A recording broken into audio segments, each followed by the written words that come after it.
Bonjour, l'objectif de cette vidéo est d'apprendre à déterminer les extrémums d'une fonction sur un intervalle par lecture graphique. Sur un intervalle, les extrémums d'une fonction petit f sont appelés maximum pour le point le plus haut de la courbe et minimum pour le point le plus bas de la courbe. L'objectif de cet exercice est de déterminer les extrémums de chacun de ces intervalles. Cherchons le maximum de petit f sur l'intervalle -3, 4. La définition mathématique du maximum d'une fonction petit f, qui est définie sur un intervalle grand I, et où petit a est un réel de grand I, alors son image f de a est le maximum de la fonction. Cela signifie que pour tout x de cet intervalle, les images de x vont être inférieures ou égales à l'image de a. Donc, par lecture graphique, on va chercher le point le plus haut de la courbe. Ici, il a pour ordonnée 3. Donc, le maximum de f est 3 sur l'intervalle -3, 4. Conclusion, sur cet intervalle, le maximum de petit f est 3 et il est atteint pour x est égal à 2.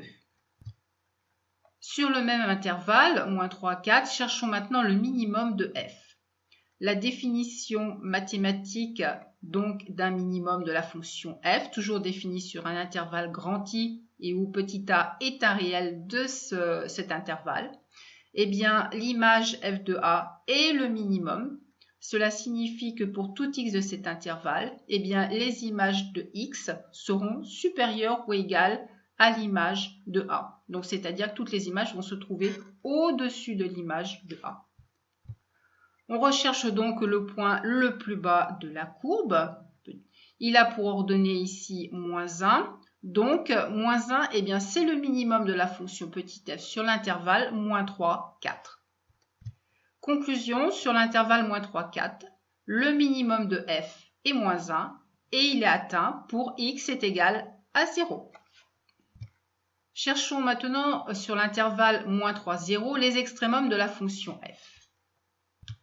Sur cet intervalle, le point le plus haut a pour ordonnée 2. C'est donc le maximum de f et il est atteint pour x est égal à -2. Le point le plus bas de la courbe a pour ordonnée -1.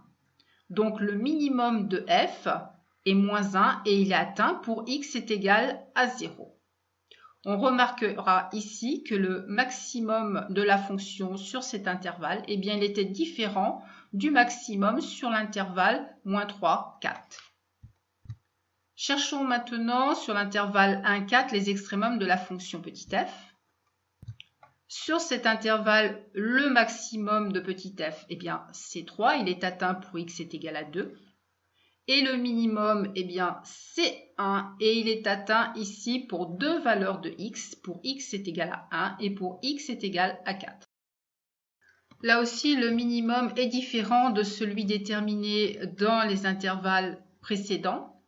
Donc, d'après les résultats que nous avons obtenus dans cet exercice, on peut en déduire que le maximum et le minimum d'une fonction dépend de l'intervalle dans lequel elle est étudiée.